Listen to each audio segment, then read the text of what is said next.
Welcome to Tone Deaf, a theater nerd's guide for their musically challenged spouse. I'm Kay, a musical theater nerd. And I am Warren. You're Warren and? I just said I'm Warren. And I'm musically challenged and and also forgetful.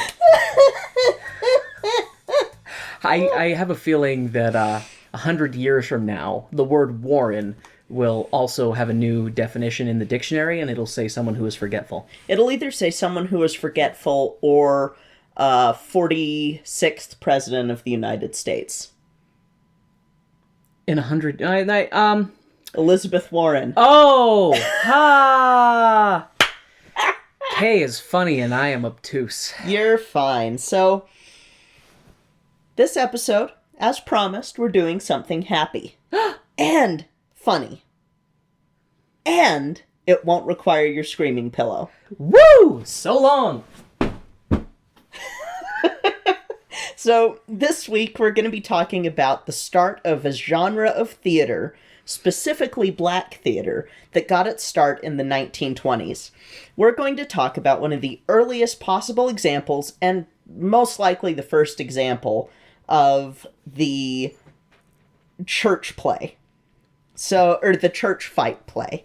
So, we're going to talk first about our playwright, and most of this information comes from Black Theater USA and a little bit from Wikipedia, because this is a 1920s black woman playwright and most of her plays are gone. Oh. So, Ruth Ada Gaines-Shelton was born April 8th, 1872. That was a weird way of me saying 1872. See, and I didn't even notice. My brain just went, Ruth Ada Gaines-Shelton. I was like, that's a cool name. Yeah. She was born in Missouri to Reverend George W. Gaines and Mary Elizabeth Gaines. George W. Gaines. Oh my gosh. However, Mary died when Ruth was young, so she was raised by her father, who was the Reverend. And he was a Reverend in the African Methodist Episcopal Church, which was the first all-black church founded in the U.S.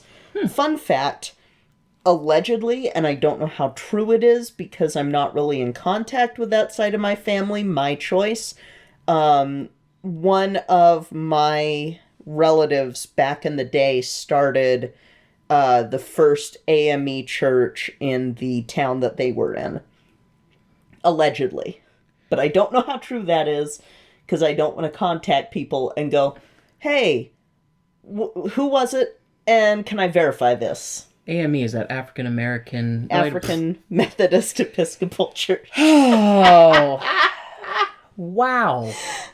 You know, I swear I get dumber every day. No, you're fine, babe. You're fine. The pollution outside's not doing anything to you, I swear. It's not the epidemic that... It's not the important epidemic in Utah. It's not the happening.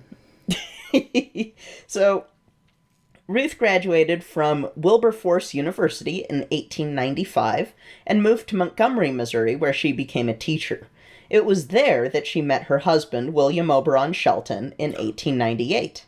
Dude, middle name of Oberon? Mm-hmm. That is... Oh, cool. Okay. Whoa.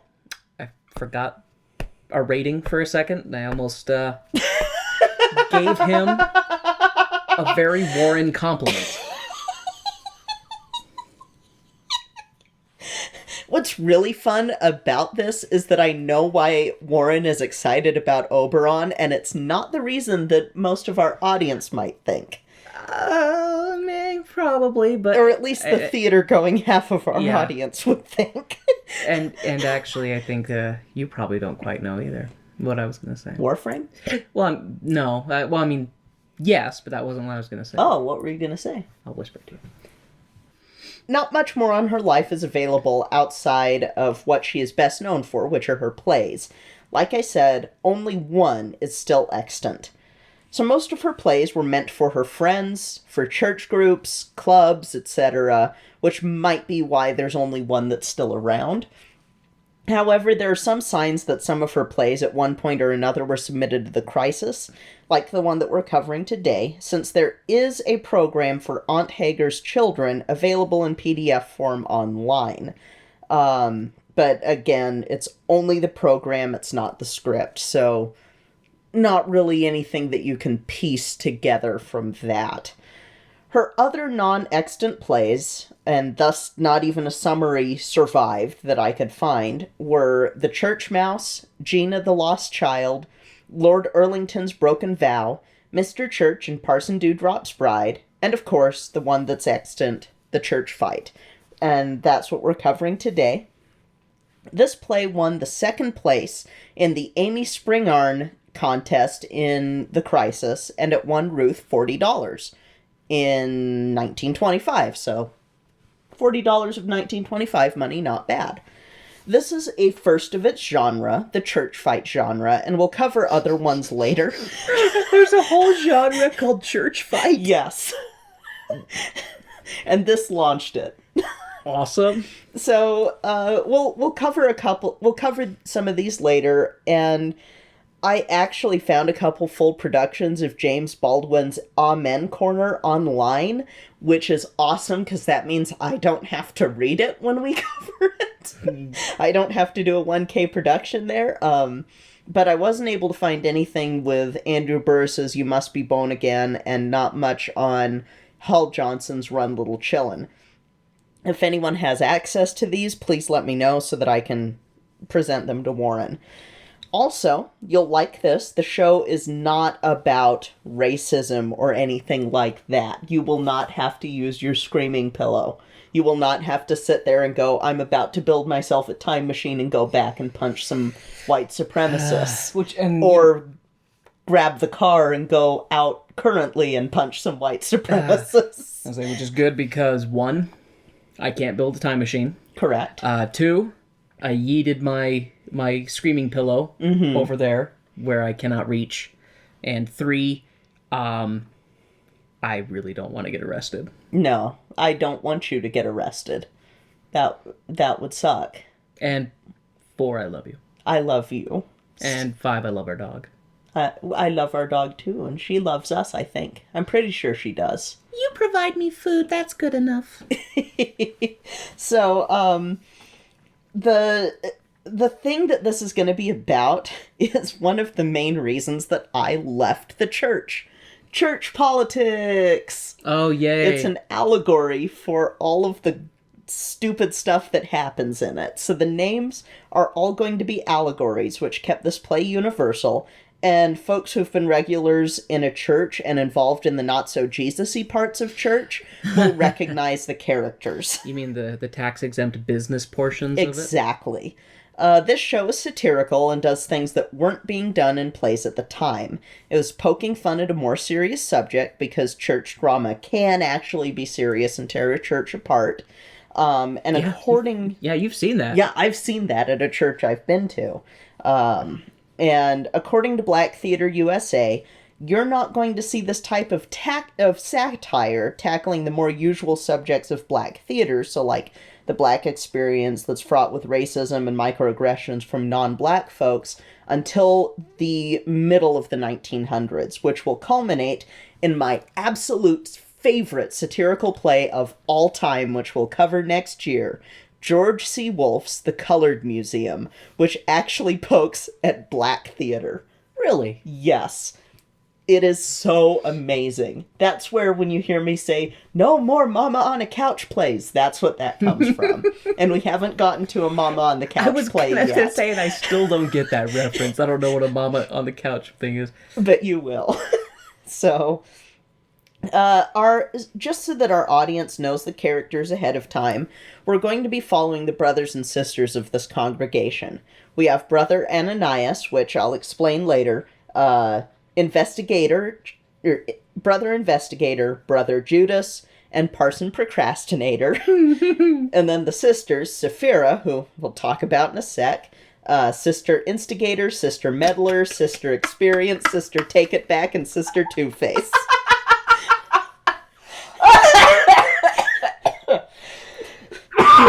Oh, gosh. Like I said, Universal Church Experience. Oh, God, those names are so great. Now, Bible nerds in our audience may recognize the names of Sapphira and Ananias, And I'm going to read the story for you from where this comes from so that you have that context too. Okay. Because it does play into it. You can educate your heathen husband. Yes. So, I love you. The story is in Acts, which is the book of the Bible after the 4 Gospels. And it's Acts 40, so we'll read Acts 4, verse 32 for context. So, now the whole group of those who believed were of one heart and soul, and no one claimed private ownership of any possessions, but everything they owned was held in common. That sounds like socialism. Exactly. Communism. Yes, it does. So that's Acts 4, verse 32. So now we're going to go to Acts 5, verses 1 through 12, where we get the story of one of his disciples, Ananias, and his wife, who learned the hard way not to be greedy or lie about what they're sharing. This is going to be a different Ananias than the one who later converted Paul, but I digress. So, but a man named Ananias, with the consent of his wife, Sapphira, sold a piece of property. With his wife's knowledge, he kept back some of the proceeds, and brought only a part, and laid it at the apostles' feet. Ananias, Peter asked, why has Satan filled your heart to lie to the Holy Spirit and to keep back part of the proceeds of the land? While it remained unsold, did it not remain your own? And after it was sold, were not the proceeds at your disposal? How is it that you have contrived this deed in your heart? You did not lie to us, but to God. Now when Ananias heard these words, he fell down and died, and a great fear seized all who heard it. The young men came in and wrapped up his body, then carried him out and buried him. After an interval of about 3 hours, his wife came in, not knowing what had happened. Peter said to her, tell me whether you and your husband sold the land for such and such a price. And she said, yes, that was the price. Then Peter said to her, how is it that you have agreed together to put the Spirit of the Lord to the test? Look at the feet of those who have buried your husband are at the door, and they will carry you out. Immediately she fell down at his feet and died, and when the young men came in, they found her dead, so they carried her out and buried her beside her husband. And a great fear seized the whole church and all those who heard these things. Jeez. Like, just people just dropping dead. Just, oh, I done messed up. Like, you done messed up, Ananias. You done messed up, Ananias. So, there's that sort of backstory for those two characters. So, are you ready to witness the first church fight play? Yes. All right, let's go.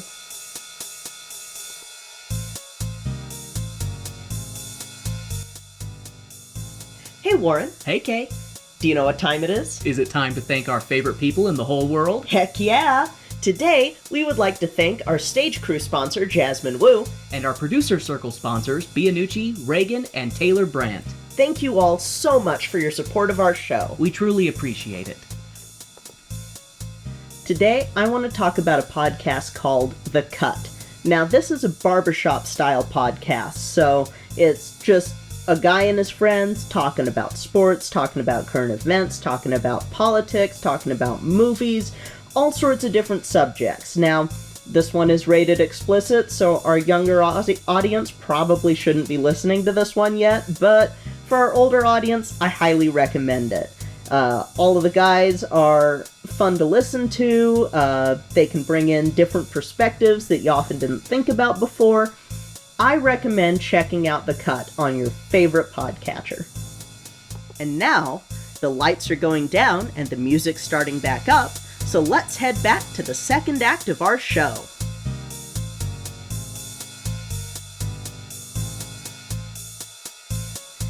So, what did you think about that? Other than that you are really, really stupidly cute. Like, holy crap. Holy crap, is Kay cute? That is one of my favorite reads I've ever heard you do. Because, God, there were like 8 people that you were doing character voices and stuff for, and it was just so cute. Thanks. Oh my gosh. And I thought that was really entertaining. And I'm like, I really want to see a production of it. Right? Because it was just so... I don't know, just so entertaining and just funny. But because basically it opens up with this meeting of, well, okay, so I guess first it starts with Ananias and so it was Sapphira. Ananias with the overalls. He's having breakfast with Sapphira, and then they finish up breakfast. He's like, all right, well, I'm time to go to work and do work stuff. And he tells his wife, now if those was it a committee? The committee comes around. Church committee. The church committee comes around. What is he? He tells them not to. Oh crap! Remind me. Was it say that he says if they come around, tell them I'm not going to be a part of their. Yeah, just like I'm not going to pay another cent to the church. That's right. I'm not going to pay another cent to the church because they're having issues with the. And the names I'm having issues with. Parson Procrastinator. Parson Procrastinator. And then after he leaves, Sapphira, she's like cleaning up the table and stuff. And I'm trying to remember, is it people come? Yeah, people. Then they come over to her house. Yeah. They're not at the church when they have this discussion. They all come over to her house after Ananias leaves. And did I say that right? Ananias. And they're all talking to Sapphira, and that's when every character comes in, all the ones that Kay listed. I'm not going to even attempt. And they all start airing their grievances about the Parson Procrastinator. And they're like, we need to get rid of him. He's, we don't like him. We think he's shady. We need to get rid of him because the parson in, the town over basically said he'll come over and take over the church anytime, like kind of thing. And they're all airing their grievances about him. And one of the things is that they think he's embezzling money because he bought himself a $7,000 house on 3rd Street. And I'm sitting here going, dang, a $7,000 house. That's something we could afford, Kay. Yeah. And it's you were so stinking cute. Thanks. Holy crap.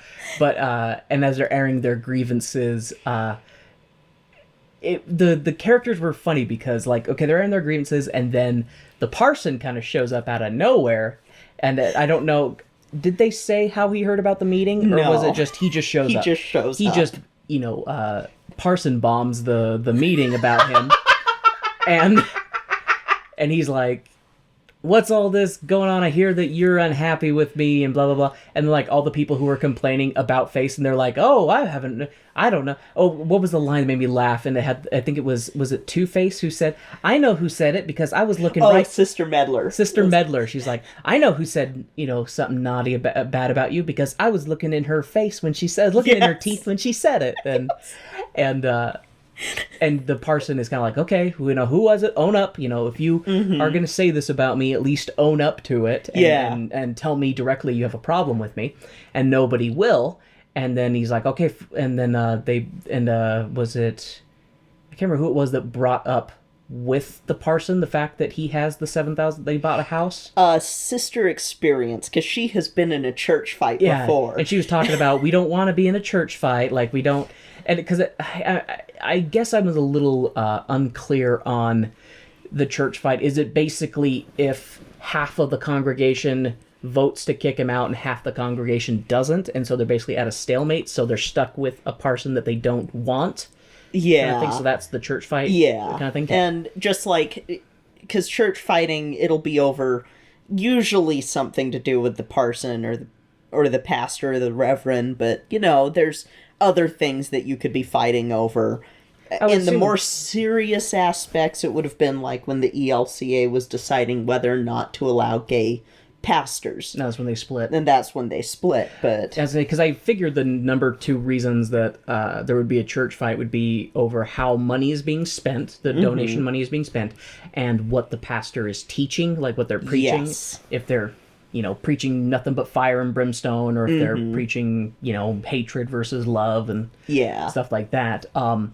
Okay, and then after the parson is like, okay, own up to it, who did it? And then they open up the ledger and they're like, oh, well, can you explain this questionable charge about this $7,000 house? And I'm trying to remember specifically what he said, but he just kind of waved it away and dismissed it. Yeah. It was just kind of like, oh, nothing to see here. Let me see, because I can probably get away with quoting a little bit of it in here. Let's see.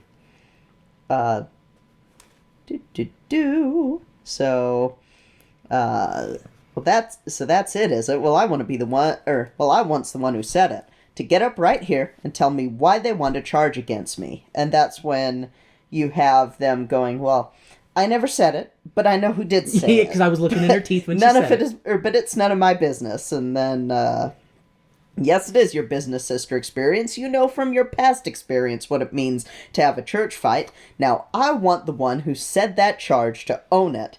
And then because no one is saying who it was, he's just... Okay, fine, if you're not going to say who it is, I want you to strike it from the record. Yeah. And then, scratch it out or something is what he said. And then he takes a vote, has them all take a vote, like everybody who's in favor of me still being your pastor, stand up. And everybody stands up except for Sister Experience. Yes. And what was it? Oh God, that was the greatest. That's the best line. line. They're like, what was it? Now, did he ask her why she didn't stand? Yeah, it was, what is your objection, Sister Experience? I was counting all the liars. Yeah, I was just sitting here counting all the liars. Oh God, that was good. And then the pastor is basically like, well, if they're liars, put it down that they're liars and let's move on. He's just basically like, I'm fine with liars voting for me. Yeah. Like, kind of thing. And what I love, though, is that you have Brother Judas, who is his best friend, who would be there no matter what. And he's the one who brings up, let's see, is he the one who brings up the... he brings up that he's crooked. And he's like, I wouldn't like for him to know that I squealed on him earlier on. Okay. And then... Because that's the thing, is like there were so many voices and you did your very best, but I needed to see people to register that it was he was the one who said, oh, and that's why he's Brother Judas, because he betrays him. Yeah, because he's gonna betray him, and then after that it's, Sister Two-Face being like, oh, ain't he a wonderful man? I don't think we could ever get another one like him. Gosh.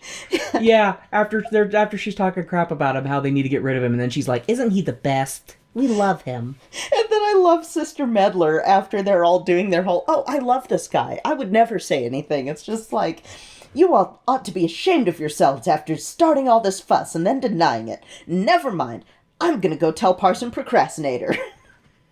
And then that's when the scene ends. And then they switch it. And then, like, they're talking about, oh, I'm glad I didn't say anything. I was the one who gave him that gold pencil that everyone thinks he got from this other married woman. And then Brother Investigator is the one who leads the prayer, saying, oh, let's pray for forgiveness, let's pray for obedience, and let's pray for the parson to find his way out of town. Oh. Yeah. I love this play. I love this play so much. It's a very short play. Which is, and because I'm not complaining, not because I don't enjoy it, but just because I know how hard it is on you to read these 2-hour plays all by yourself. Gosh. But what's funny is that one is entertaining enough. I'm like, that could be a little longer and be entertaining. Yeah. I wonder if it's performed, if there's versions where it's longer or not. No, it would probably just be performed like it would be performed either in a night where a bunch of short plays are being performed, That makes sense. Something like that. Because I've done a few short plays myself before, and they're about this length. Some of them are a little bit longer, but they're... It was funny, though. Yeah. I would love to see a version of... I'd love to see a production of that. Oh, me too. Because a lot of these plays by female playwrights at the start of the century are going to be shorter ones. The one that I originally was going to do next... for Unborn Children is about the same length, but I've kind of decided we're not going to cover that one because, I was going to say a hard one that is shorter I could handle better than the long ones that are hard, but I know the next one you were talking about is going to be really hard. Is that one longer? Yes, but it's Langston Hughes because I decided to go with him instead because that one thematically shows more what I want to cover than the for Unborn Children. We'll probably cover that one again later, but I figure that this next one will be a lot better to cover it. So Okay. yeah, so But I'm glad that you like this play. I do. I'm glad. It was really entertaining. Yeah, it's something that I like. Is the more humorous allegorical plays are great because you can do a lot with satire. Oh, yeah. If you do satire right, it's really, really good. Mm-hmm. And one thing that I like about that is the way you were talking about it, that it can be done it's timeless. Yes. It is timeless. Yes. So you really could do that play, and like, I guess the only thing you'd really have to update, period, would be like the cost of the house. Yeah. You know? Yeah. Because everything else in it could still be today. You know, maybe a golden pen instead of a golden pencil. But basically, other than that, it's like you could do this in 2020 and have it take place in 2020. And yes. It would fit. Should be just fine. And instead of the dinner bucket, it would be Yeah, what was that with the dinner bucket? Oh, like in all of the So at the beginning, after his name is Ananias. Thank you. After I keep wanting to say Anison, which is totally not right. After Ananias is leaving to go to work, and his wife Sapphira is like, "Don't forget your dinner bucket." And you were reading, and I want to be like, "What the is a dinner bucket?" Dinner bucket. So I should pull a picture up for you because it's what you would have carried your bucket in before you had the lunch boxes and stuff like that. Okay, so it would have just been like a little pail. I was going to ask if it was a precursor to a lunch box. Yeah, it just would have, like in... Wouldn't a lunch bucket be a better... No, because it literally was a bucket. Well, I mean, it has a top. Yeah. Yeah. And buckets can have tops. Okay, fair point. My fish buckets do. But yeah, it's what you would have had before you have lunch boxes and... You know, honestly, I'm looking at that. I think I'd rather have that. I mean, well, I guess it depends, because, like, fitting of certain objects would work better in one thing or another, but, like, it's interesting. Yep. So, dinner bucket. There's your dinner bucket. That's what they're talking about. I love it. I'm sitting here going, have you ever seen... And I just remembered that, no, you've never seen the dinner buckets that we used to have, other than... Like, the closest thing that you probably would have seen would have been the early metal lunch boxes like they had in Tom and Jerry or in Looney Tunes whenever they have a construction worker. Yeah, I've that's definitely the closest thing that you would have seen. You know, and it's very possible that I have seen a dinner bucket before, but I just was like, that's an interesting looking lunchbox. I didn't... Yep. I've never heard the term dinner bucket. Yep, that's what it used to be called, and yeah. Maybe we should get you a dinner bucket. We could take that to work, just have this metal pail. Hey, I'd be down with that. But the only thing that makes my brain spasm slightly is eating my lunch out of a dinner bucket. I mean... My brain is not... I'd be like, it's my lunch bucket. To be fair, it's not too far off from the thing that we call the Walmart Pick 3.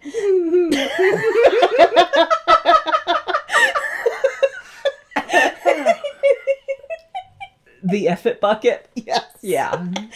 Except for that your dinner bucket would have been much more healthy. True. It was before the days of ready-made fried chicken. Yeah, it would have been wrapped in a nice little gingham cloth and separated out and stuff like that. So, yeah, there you go. And it would have kept your food warm. Yeah, that was the thing too, when I sing the way that it was sealed, I was like, that makes sense because it would keep things, you know, if you had something you needed cold or hot, like it would keep it yes, a better temperature for your... Welcome to Tone Deaf, the Dinner Bucket podcast, where we talk about dinner buckets and history. I'm Warren. I might be slightly hungry. Oh, that calorie drip is hurting. So, do you have anything else that you want to talk about with Church Fight, or... It was just entertaining, and I enjoyed it a lot, and your read of it was really cute. Thanks. And I would love to see a production of it. And,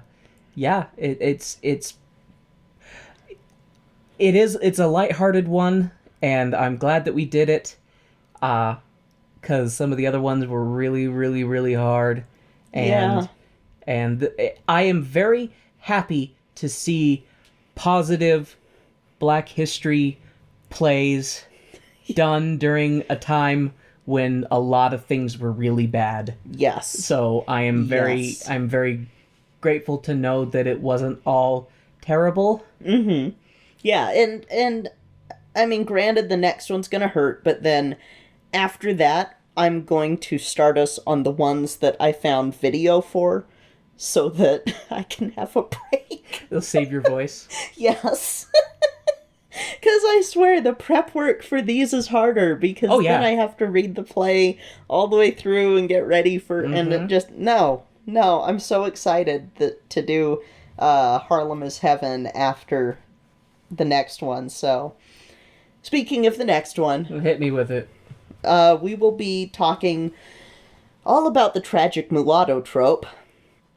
And then we will also be covering Langston Hughes' play, Mulatto, which is his only tragedy. Well, not only tragedy, but one of his only tragedies, because he was more into comedic plays and musicals when he was writing them. But I figured this is the best example for that trope for you that does a better job of it and won't make me too angry. Because some of the other examples really make me mad. So, yeah, that's next time. I'm excited. Well, You're excited to know more, but you're not excited for the subject material that you'll be learning about. I'm not excited for the pain. Both the pain that you feel and the pain that I feel. But at least we will be sharing the pain together. Yes, we will be all in this together. Pain is better when shared. Yes, it is. That's why, Is that the masochist? Is Latte snoring? She is snoring. Oh my gosh. I don't know if we just woke her up, but that was hilarious, hearing the dog snore. Latte does not care for Black history. Well, she cares for it. She just doesn't care for Mom getting upset. She goes, I was promised happy things. To be fair, I don't like it when Mom gets upset either. To be fair. So, that'll be it for this episode. Well, for Church Fight. So, thank you all for listening. We hope you enjoyed this episode. Sorry it's a little bit shorter, but there wasn't as much to cover with it. Hey, these fine people are getting 3 episodes a week. That's I'm sure true. that they are perfectly okay. Really, I should be keeping these ones to 30 minutes with the ridiculousness, but yeah, this won't be happening next year. I have learned my lesson. So, sometimes you gotta learn a lesson the hard way. Yep, sometimes you gotta learn it the hard way, and I sure did. So, we will be back in your ears on Friday with the Tragic Mulatto episode, but you can follow us in the meantime on all the socials, Twitter, Facebook, Instagram. I guess not all the socials, because I think MySpace still exists, maybe? I don't know. There's like LinkedIn and like all these other Yeah, and I have not set up a LinkedIn. That would be a little... I don't think we need... Anyway, if you want to find links to places that you can reach out to us, you can check that out at tonedeafmusical.com, as well as our link to the Podcast Junkie, the Cast Junkie Discord server, where we have a channel in there, and you can stop in and say hi. It is rated not safe for work because I am inappropriate. Yes. But hopefully funny still. Yes, he is still funny, and if you want to hear our episodes early, join our Patreon at any level. If you want to hear bonus episodes, y'all can join our Patreon at the $5 level and up. And if you want shout-outs, that's 3 and up. And then if you want to go above and beyond, $10 is where you get a special message, which we should be getting some special messages in soon. Sweet. Hopefully. So, I'm excited to read those. Yes, me too, because we've already read one for Bianucci on her parrot's birthday, or gotcha day, so yeah, it'll be fun. It'll be good. So, that'll be it for today. I'm Kay. I'm Warren. And this has been Tone Deaf.